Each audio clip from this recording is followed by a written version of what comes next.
सुरप्रियाय लंबोदराय सकलाय जगद्दिताय नागाननाय श्रुति यज्ञ विभूषिताय गौरी सुताय गणनाथ नमो नमस्ते। श्रीमन महागणाधिपति नमः। चादेंगे मंत्र स्वांजलिम समर्पयामि नमः। नवग्रह देवताओं का ध्यान करेंगे। ओम ब्रह्मा मुरारी त्रिपुरांतकारी भानु शशि भूमि सुतो बुधश्च गुरुश्च शुक्र शनि राहु केतवः सर्वे ग्रह शांतिकरा भवन्तु इत्यादि नवग्रह मंडल देवताभ्यो नमो नमः। ज्ञानार्थे मंत्र पुष्पांजलिं समर्पयामि नमो नमः। अपने मृत देवता का ध्यान करेंगे। चावल फूल लेंगे हाथ में। ओम वाणी हृदय वक्रभ्याम नमः। शचि पुरंदराभ्याम नमः। स्थान देवताभ्यो नमः। इष्ट देवताभ्यो नमः। कुल देवताभ्यो नमः। ग्राम देवताभ्यो नमः। स्थान देवताभ्यो नमः। मां जगदम्बा भगवती देवी नमः। श्री सांब सदा शिवाय नमः। सर्वेभ्यो देव्यो नमः। चला देंगे मंत्र पुष्पांजलिं समर्पयामि। अपने टीके की थाली हाथ में ले लेंगे। परमात्मा ने श्री गोविंद ब्राह्मण प्रस्तुत मात्र हाथ में जल भी डालना है। संकल्प का जल भी डालना है। ऐसे रोके रखना है। सत्यता द्वापरांत अष्टादश स्थिति में कलिए कलिगे प्रथम चरणे बोधातारे सिद्धार्थी नाम संवत्सरे रवि सूर्य उत्तरायणे मासानामासोत्तम मासे करिष्यमाणः रवि सूर्य उत्तरायणे मासानामासोत्तम मासे तथा च वृषकार के ज्येष्ठ मासे शुभे कृष्ण पक्षे कृष्णी महाप्रणवद्दिवाश्रमितायामः करिष्यमाणः सकलमः चंद्रवाश्रमितायामः वट सावित्री अमावस्याम् अति शुभ फलमस्तु करिष्यमाणः रातिमृति रहतामः सकल मंगलावृद्धर्थं च रातिमृति रहतामः नमो भगवते नमो नमः रातिमृति रहतामः सकल मंगलावृद्धर्थं च नारायणाय नमो नमः। काश्यप गोत्रोत्पन्ना अपना नाम बोलेंगे। करिष्यमाणः तथा च काश्यप गोत्रोत्पन्ना सकल मंगलावृद्धे तुम भारद्वाज गोत्रोत्पन्ना अपने नाम बोलेंगे। अपना नाम भी बोलेंगे। तुम्हारा गोत्र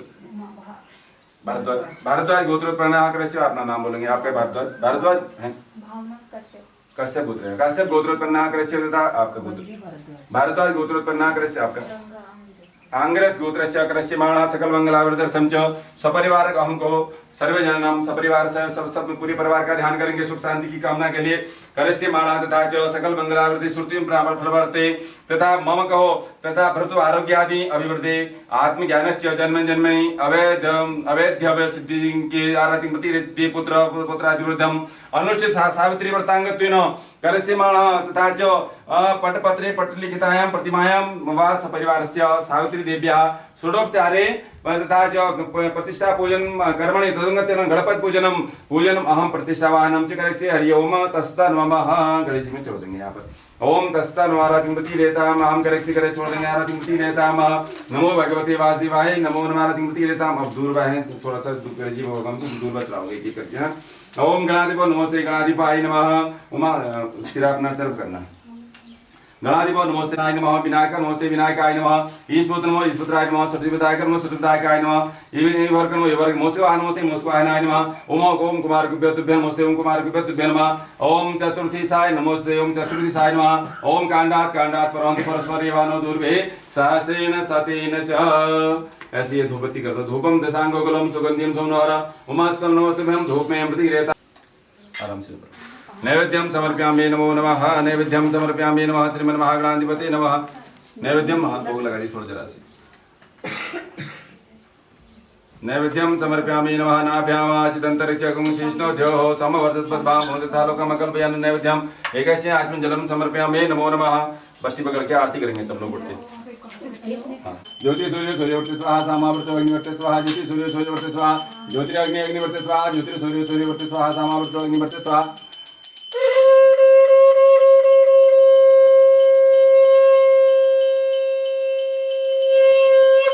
दीपो ज्योति परम ज्योति दीपो ज्योति नादनो दीपो हरतु मे पापम दीप ज्योति मंगलावृद्धर्थं च आराधि मुक्ति रहतामः। वस्त्रम आराधन हाथ जोड़ेंगे। ओम सोक्षंदनुयुक्तम वस्त्रम युगम कृपासम सम्मोहम सावित्री सत्य कांते भक्त्याम दत्तम प्रणतमः।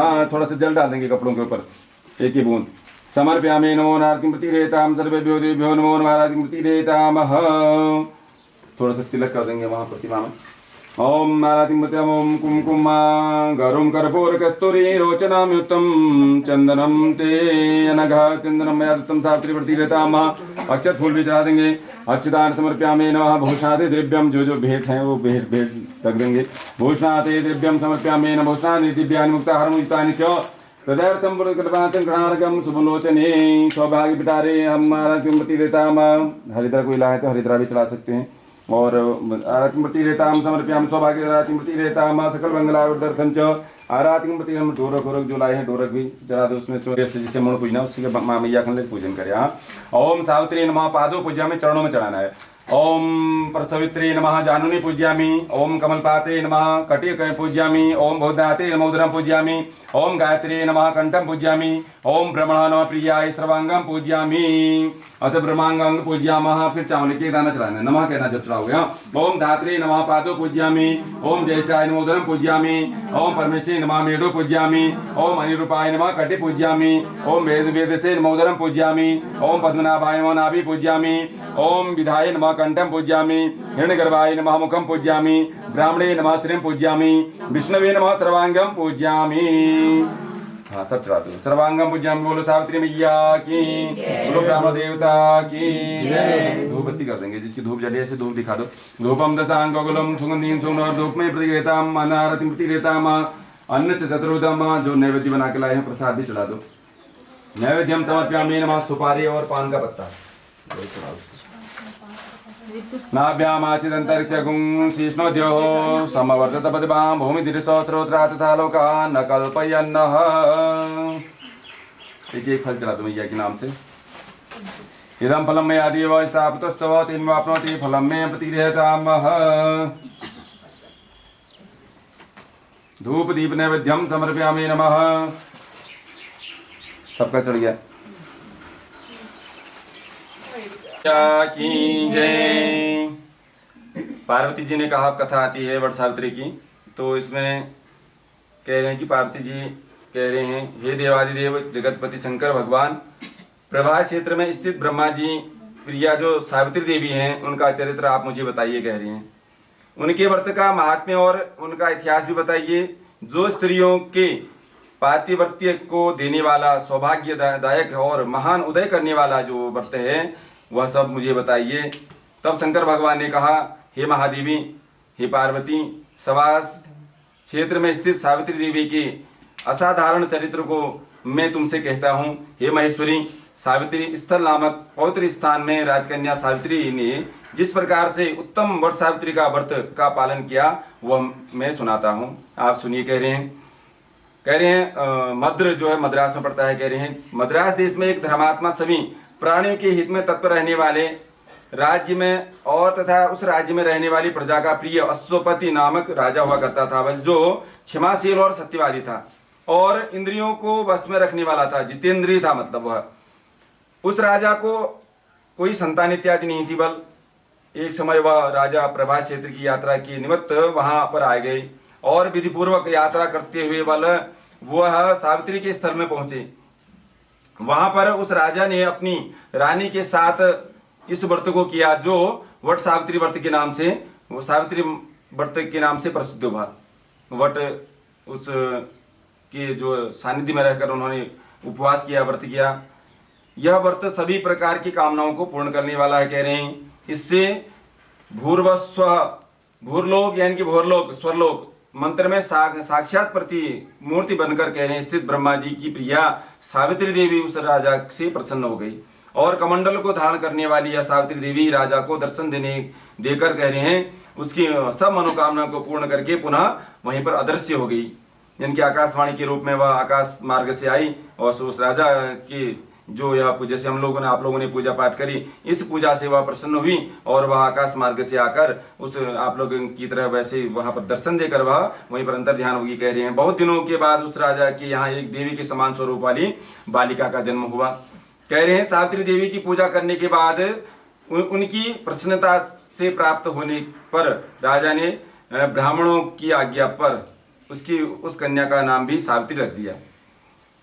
और कह रहे हैं राजकन्या सावित्री साक्षात शरीर धारण करने वाली लक्ष्मी के समान सुशोभित होती हुई वह आगे बढ़ने लगी और धीरे धीरे सुकुमार अंगुमाली वह यौन अवस्था को प्राप्त होने लगी। कह रहे अत्यंत सुंदर सुमुख वाली और स्वर्ण की प्रतिमा के समान दिखाई देने वाली वह बालिका जब आगे बढ़ने लगी, कह रहे हैं लोग उसे देखकर यह समझने लगे कि यह कोई देव कन्या का अवतार हो गया है इसके घर में। कमल के समान विशाल नेत्रों वाली एवं तेज से अग्नि के समान तेजस्वी भी। कह रहे हैं जब सावित्री महर्षि भृगु द्वारा कहे गए सावित्री व्रत को करने लगी तो कह रहे हैं व्रत के आरंभ में सुंदर वर्ण वाली उस कन्या ने उपवास करके सिर धोकर स्नान किया। फिर सावित्री देवी की प्रतिमा के पास जाकर अग्नि में हवन करके ब्राह्मणों से स्वस्ति वाचन कराकर मंत्र इत्यादि कराकर उन ब्राह्मणों को अविष्ट पुष्पांजलि ग्रहण करके सखियों से घिरी हुई लक्ष्मी देवी के समान सुंदर रूप से सुशोभित हुई।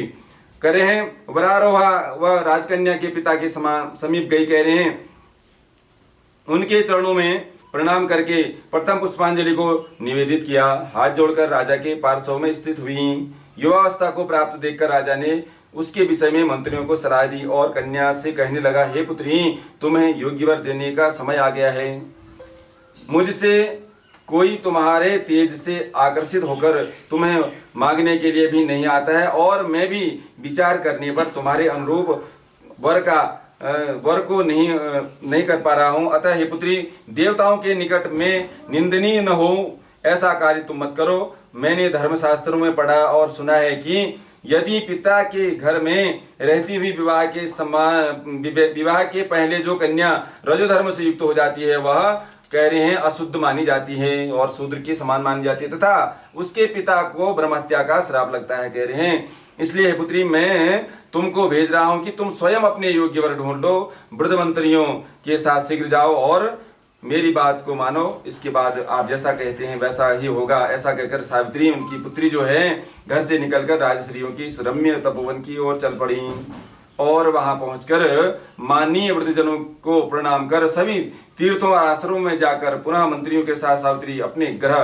पर आई और वहां पर पिताजी के समक्ष देवर्षि नारद जी को बैठे हुए देखा।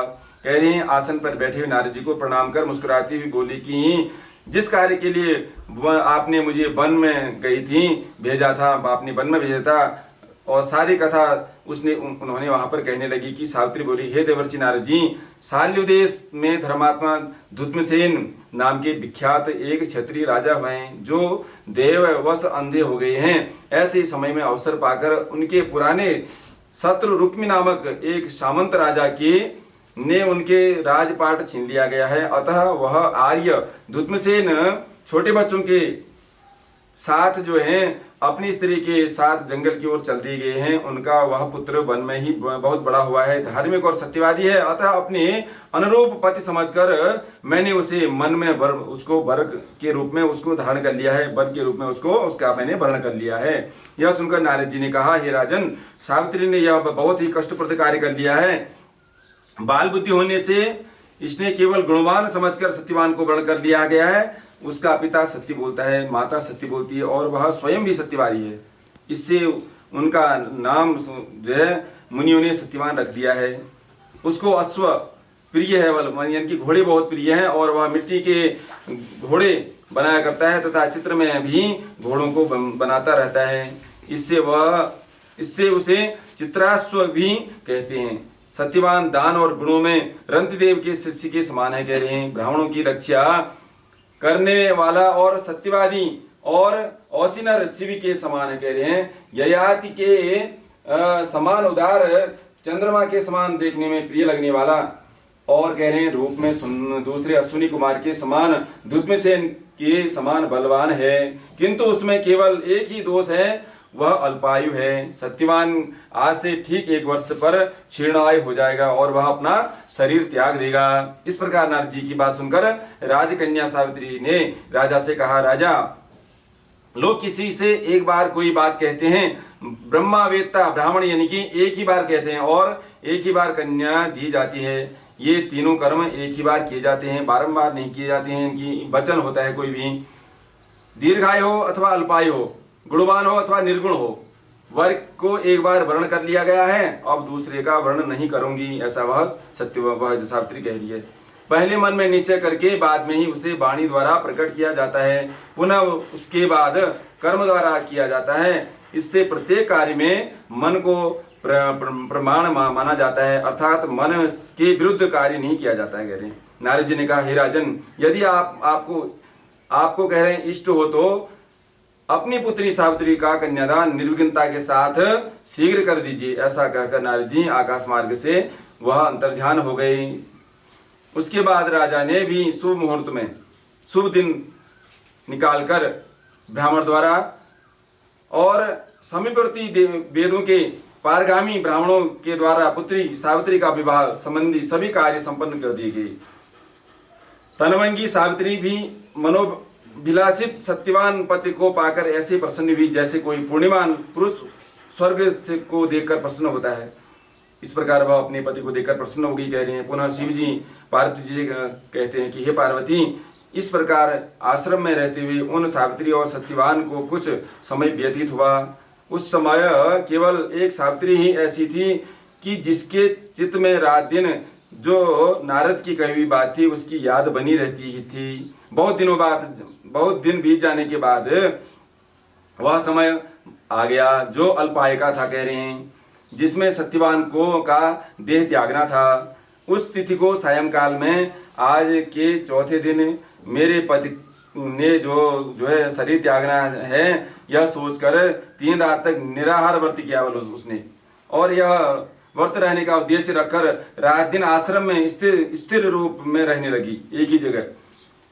ऐसा उसने वहां पर व्रत किया। इसके बाद 3 रात बीत जाने के बाद प्रातःकाल देह त्याग वाली तिथि के दिन स्नान कर देवताओं का तर्पण करके और चार हासनी सावित्री ने सास ससुर को के जो है चरण स्पर्श किए। इसके बाद वह कुल्हाड़ी लेकर सत्यवान जंगल की ओर चला। तब वह जाते हुए अपने पति के पीछे पीछे सावित्री भी चली गई।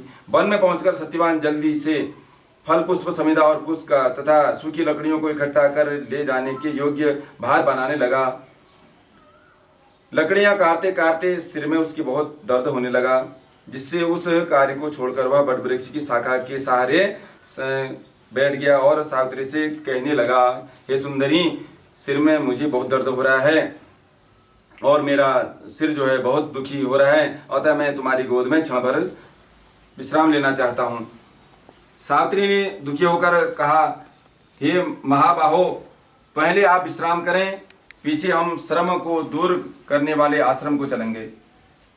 जैसे ही पृथ्वी पर बैठी हुई सावित्री ने सत्यवान के सिर को अपनी गोद में रखा, वैसे ही उसने कृष्ण मिश्रित पिंगल वर्ण वाले किरीटधारी पीत वस्त्र पहने हुए साक्षात सूर्य के समान उदित हुए पुरुष यमराज को वहां पर देखा। उसने देखकर सावित्री ने उसे प्रणाम कर मधुर वचनों में उससे कहने लगी, आप देवताओं तथा दैत्यों में से कौन हैं मुझे धर्मच्युत करने के लिए आए हुए हैं?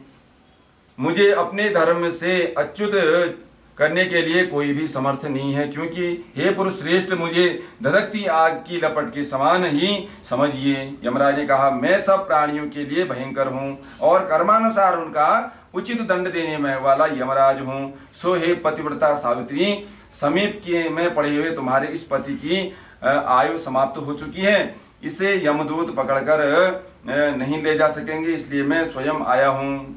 ऐसा कहकर फांस को लिए हुए यमराज ने सत्यवान के शरीर में अंगुष्ठ मात्र शरीर वाले पुरुष जीवात्मा को बलपूर्वक निकाल लिया।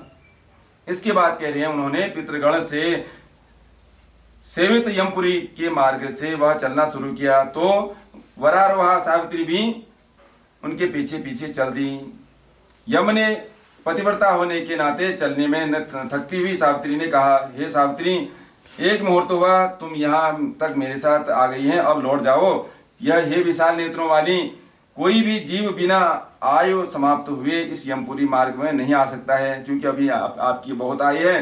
हे सावित्री, आप यहाँ से चल जाए। यहाँ तो केवल जिसकी अल्प आयु होती है, जिसकी आयु पूर्ण हो चुकी है, वही यमलोक में इस यमपुरी में आता है। आप घर को चाहिए। सावित्री ने कहा फिर यमराज से, आपके जैसे विशिष्ट पुरुष के साथ पति का अनुगमन करती हुई मुझे कभी भी थकान नहीं है, न ही गलानी हो सकती है। सज्जनों की गति सहारा, ये मतलब यानी कि एकमात्र सज्जनता ही है, दूसरा नहीं है। इसी प्रकार स्त्रियों की गति उनका पति है, वर्णाश्रमों की गति वेद और शिष्यों की गति गुरु है।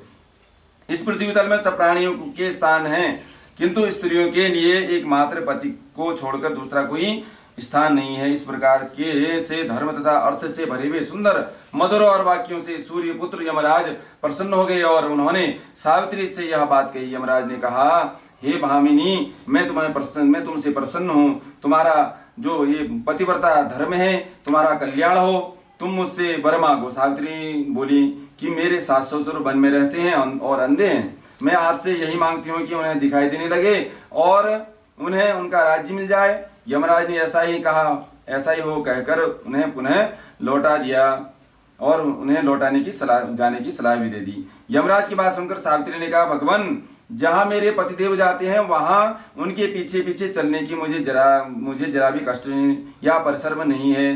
पतिपरायण होना मेरा कर्तव्य है। आप धर्मराज हैं और पर सज्जन हैं। सत्पुरुषों का समागम भी तो सब कुछ पुण्यों का फल देने वाला होता है। सावित्री के ऐसे धर्मयुक्त और श्रद्धापूर्वक वचन सुनकर यमराज ने फिर कहा, सावित्री, मैं तुम्हारे वचनों से प्रसन्न हूँ। तुम मुझसे एक वरदान मांगो और आप जो है मैं मुझे तो तत्काल आपको दे सकता हूँ। तब सावित्री ने अपने पितृकुल की भलाई की दृष्टि में रखते हुए 100 भाई होने का वरदान मांगा। यमराज ने सहस्र यह वरदान उसको दे दिया। सावित्री ने पुनः आगे बढ़ने के लिए लौट गई और जाने का आग्रह किया यमराज ने, किंतु सावित्री ने अपने प्रण का पर अडिग रही। सावित्री की ऐसी निष्ठा और दृढ़ संकल्प को देखते हुए यमराज ने फिर कहा कि आप जो है सहृदय पसीज गया है। हे बड़ी कोमल वाली सावित्री, हे सुवर्ते, तुम ज्यों ज्यों उत्तम धर्मयुक्त और गंभीर युक्तिपूर्णक वचन कहती हो, त्यों त्यों मेरी प्रीति तुम पर बढ़ती रहती है। अतः तुम सत्यवान के जीवन को छोड़कर एक और वरदान मुझसे मांग लो और अपने घर को लौट जाओ। पहले दोनों वरदान पाकर सावित्री ने अपने ससुर कुल और पितृकुल दोनों का कल्याण कर दिया। अब केवल अपनी ही भलाई का प्रश्न सन्मुख था। तभी पतिपरायणा नारी अपने पति की आयु वृद्धि की अतिरिक्त और किसी फल की कामना हो सकती है क्या, ऐसा कह रहे हैं। यही सोचकर सावित्री ने सत्यवान के 100 पुत्र होने का वरदान मांगा।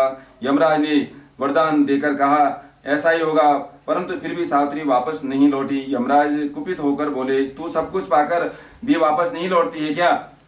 अब मैं तुझे श्राप देता हूँ। सावित्री हाथ जोड़कर बोली, महाराज जरा सोचें, बिना पति के मुझे कैसे पुत्र प्राप्त हो सकता है।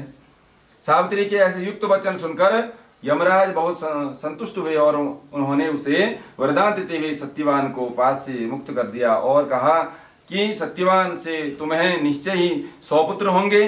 सावित्री की मनोवांछित कामना पूरी होगी, ऐसा वरदान देकर यमराज वहीं अंतर्ध्यान हो गई और वह लौटकर बटवृक्ष के नीचे आई। सावित्री बटवृक्ष के नीचे सत्यवान का मृत शरीर पड़ा हुआ था, उसमें जीवन का संचरण हो गया और वह उठकर बैठ गया। उसके बाद सावित्री प्रसन्न होती हुई बोली, अपने पति के साथ शांति से अपने आश्रम को चल गई। बोली, उठिए आप यहाँ से, हम अब घर अपने आश्रम को चलते हैं। सावित्री ने ज्येष्ठ मास की पूर्णिमा के दिन इस वट सावित्री का व्रत किया था, जिसके प्रभाव से राजा ससुर को पुनः नेत्र की प्राप्ति हुई। उसके बाद उन्हें निष्कंटक राज्य की प्राप्ति होगी कह रहे हैं। और सावित्री के पिता को 100 पुत्र तथा सावित्री को भी 100 पुत्र की प्राप्ति हुई। शिव जी ने कहा, इस प्रकार सावित्री व्रत के संपूर्ण महात्म्य को मैंने आपसे कह दिया है। पार्वती, हे देव, फिर पार्वती कह रही है शंकर भगवान को, हे देव, सावित्री के द्वारा किया वह महान व्रत किस प्रकार का है और ज्येष्ठ मास में उसका विधान कैसे किया जाता है। हे विभो, हे शंकर भगवान, उस व्रत को के देवता कौन है कह रहे हैं, कौन कौन मंत्र हैं, क्या फल है। सो हे महेश, इस सनातन धर्म को विस्तार पूर्वक आप मुझे कहिए। शंकर जी कह रहे हैं, हे देवी देवेशी, हे पार्वती, वट सावित्री व्रत को आदर पूर्वक सुनो। हे महेश्वरी, उस सती सावित्री ने जिस प्रकार इस व्रत को किया है उसे मैं कह रहा हूँ। हे भामिनी, ज्येष्ठ शुक्ल की त्रयोदशी तिथि के दिन प्रातः दंत धावन कर चुकने के बाद जो है अपना नित्य कर्म करने के बाद 3 रात्रि तक उपवास करने का नियम कहा गया है। यदि व्रती असक्त उपवास करने में असमर्थ हो तो जितेंद्रिय होकर त्रयोदशी की रात्रि में उपवास करे और चतुर्दशी के दिन बिना मांगे प्राप्त हो अन्न को ग्रहण करे वाला तथा पूर्णिमा के दिन उपवास करे। हे श्रोतो, प्रतिदिन तालाब, महानदी या झरना अथवा पांडुकूप स्नान में स्नान करे। सर्व स्नान का फल प्राप्त होता कह रहे हैं, लेकिन यशस्विनी विशेष करके पूर्णिमा में सरसों और मृतिका के मिश्रित जल से स्नान करना चाहिए। तो कह रहे हैं इसमें 1 किलोग्राम के लगभग कह रहे हैं अटने लायक पात्र में बालों भरकर कह रहे हैं अथवा यव यानी कि जौ, सारी धान्य, तिल आदि भरे कह रहे हैं। फिर 2 स्तर के टुकड़ों में वेष्टित कर यानी कि बांध कर बांस की डलिया में सब अवयवों से सुशोभित स्वर्ण की मिट्टी अथवा काष्ठ की बनी हुई सावित्री देवी की प्रतिमा को रखकर उसमें सावित्री के लिए 2 लाल वस्त्र और ब्रह्मा के लिए प्रतिमा के लिए पीत या श्वेत वर्ण देवें। इस प्रकार ब्रह्मा के साथ सावित्री का यथाशक्ति गंध पुष्प धूप दीप नैवेद्य आदि से पूजन करें। पूर्ण तैयार हुई तरोई कोहरी ककड़ी नारियल खजूर आदि अनार जामुन नींबू नारंगी अखरोट कटहल जीरा काली मिर्च के टुकड़े गुड़ सेंधा नमक और अंकुरित सप्तानी को बांस की बनी हुई डलिया में रखकर रेशमी वस्त्र से वेष्टित कर इनकी बांधकर कुमकुम केसरी के रंग को रंग देवे। इस प्रकार ब्रह्मा जी की प्रिया सावित्री देवी की स्थापना होती है। कह रहे हैं ब्रह्मा जी के साथ उस सावित्री प्रतिमा का मंत्र के साथ पूजन करें। कह रहे हैं इतर पुराणों में यह मंत्र कहा गया है जिससे पूर्व में ओंकार वर्ण है, ऐसी वीणा और पुस्तक धारण करने वाली वेदों की जननी हे देवी मैं तुम्हें प्रणाम करता हूँ, मुझे सौभाग्यवती और सदा सुहागन रहने का वरदान दो। इस प्रकार विधिवत पूर्वक करके वहां पूजा स्थल पर रात्रि जागरण करावे। गायन करें, रात्रि जागरण करें, भजन कीर्तन करें, नारी बंधन मिलकर आपस में कह रहे हैं सब एक मंडली बनाकर नृत्य शास्त्र में पारंगत सभी जो है नृत्य करें कह रहे हैं और हंसी खुशी जो है रात्रि व्यतीत करें। सावित्री की कथा सुयोग्य यानी कि अपने ब्राह्मणों द्वारा सुयोग्य ब्राह्मण द्वारा गीत भाव तथा रस के साथ प्रभात होने के तक करावें। इस प्रकार सावित्री का ब्रह्मा के साथ विवाह विधि संपन्न कर 7 द्विज दंपतियों को श्वेत वस्त्र पहनाकर सभी सामग्रियों से युक्त कर ग्रह दान देना चाहिए। वेदों में ज्ञाता ब्राह्मण को सावित्री की प्रतिमा देवे। इसके बाद सावित्री कल्प सावित्री विषयक पद्धति जाने वाली सावित्री कथा के वाचक ज्योतिषी को करे अन्न को बीनकर जीविका चलाने वाले कह रहे हैं अग्निहोत्र कर्म करने वाले ब्राह्मण को विधि पूर्वक दान करना चाहिए। करें इस प्रकार बट वृक्ष की पूजा करें। बुद्धिमान जन पवित्रता के साथ जल कह रहे हैं साथ पाक बनाकर और उसकी यत्नपूर्वक रक्षा करके पत्नी सहित निमंत्रण ब्राह्मणों को बुलावे और कह रहे हैं सावित्री पूजन स्थल में उनके चरणों को धोवे और सबको बैठावे वहां पर। यदि भी सावित्री के समक्ष उन द्विज दंपतियों को भोजन करावे। कह रहे हैं इस संसार में उन सबों को भोजन कराना मानो मुझे भोजन कराना ही हो जाता है। कह रहे हैं भगवान इसमें कोई संदेह नहीं है। जो दूसरी बार सावित्री के समक्ष द्विज दंपतियों को भोजन कराता है वह मानो केशव भगवान श्री कृष्ण नारायण के समान भोजन कराता है। कह रहे हैं जिससे प्रसन्न होकर वहां पर वरदान देते हैं, विष्णु के अभिष्ट वर देते हैं। कह रहे हैं तीसरी बार भोजन कराने से सावित्री के सहित ब्रह्मा जी का भोजन कराना माना जाता है। कह रहे हैं ऐसा कह रहे हैं एक बार भोजन कराना कोटि बार भोजन कराने के समान समझा जाता है। हे महादेवी सावित्री के भोजन स्थल पर बट वृक्ष के नीचे 18 प्रकार के षटरस भोजन बनाकर देवी सावित्री के समक्ष द्विज दंपतियों को खिलावे। कह रहे हैं उनके कुल में कोई स्त्री न विधवा न बंध्या और न भागिनी न कन्या मात्र को पैदा करने वाली तथा न अपने पति को अप्रिय लगने वाली वो ही होती है। और नारियों को प्रसिद्ध 8 प्रकार के दोष कभी उसके कुल की स्त्रियों में नहीं होते हैं जो ऐसा करता है। कह रहे हैं पूजन करता है। इसलिए देवी विशेषता यत्न के साथ सावित्री देवी के आगे कड़वा तीता से रहित भोजन नहीं देना चाहिए। उससे समान स्त्रियों को अमल खट्टा यानी ऐसे पदार्थ को नहीं कराना चाहिए बल्कि 5 प्रकार के हृदय से प्रिय लगने वाले सुंदर भोजनों को बनाकर उनको करावे हैं। तो इस प्रकार कह रहे हैं अशोक वर्तिका के दान 11 पीढ़ी के उसमें कुल को बहनों को कह रहे हैं लगाकर कह रहे हैं अनगिनत दास दासियों को भरा हुआ जो स्त्रियां कह रही हैं स्त्रियां बूढ़ियों को देती हैं उनके कुल में बहुओं के साथ साथ लड़कियां भी पुत्रणी होती हैं।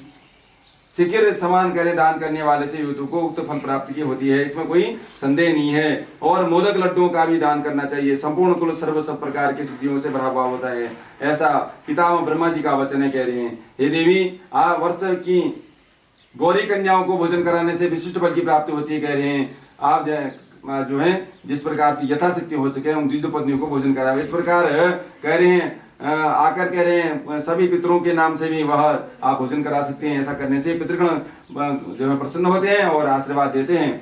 इस प्रकार से कह रहे हैं श्राद्धियों के को कह रहे नीच जन को नहीं देख पाते हैं, ऐसा उनको नहीं कराना चाहिए। एकांत में ग्रह गुप्त को पितरों को श्राद्ध करना उचित होता है।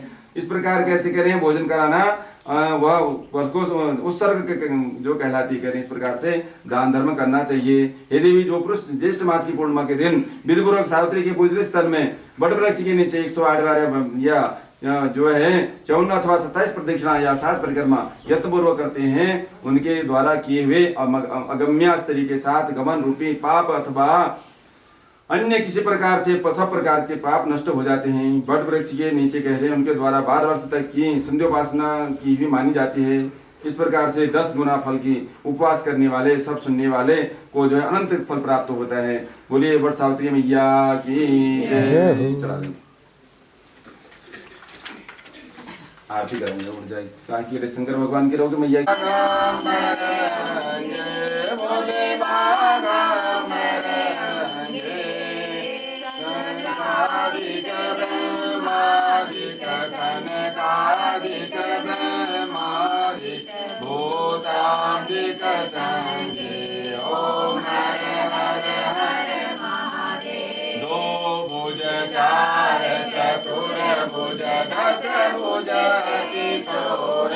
बोले 10 भुजति सोहे, तीनों रूप निरखता, शंकर जी का रूप निरखता, त्रिभुवन जन मोहे। ओम हर मंडल चक्र त्रिशूल धारे, बोले चक्र त्रिशूल जग करता जग हरि माधे, यह तीनों एका। ओम हर हर हर महादेव। त्रिगुण स्वामी जी की आरती जो कोई नर गावे, बोले प्रेम सहित गावे। कहत शिवानंद स्वामी, भजन हरि हर स्वामी, मनवांछित फल पावे। ओम हर हर हर महादेव। जय शिव ओंकारा, बोले हर शिव ओंकारा।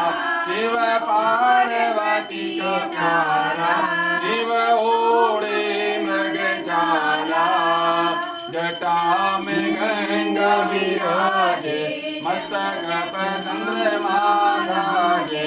महिमा अति भारी, ओम हर हर हर महादेव। बोले शंकर भगवान की जय, सावित्री मैया की जय, सांचे दरबार की जय, जगदम्बा माता की जय।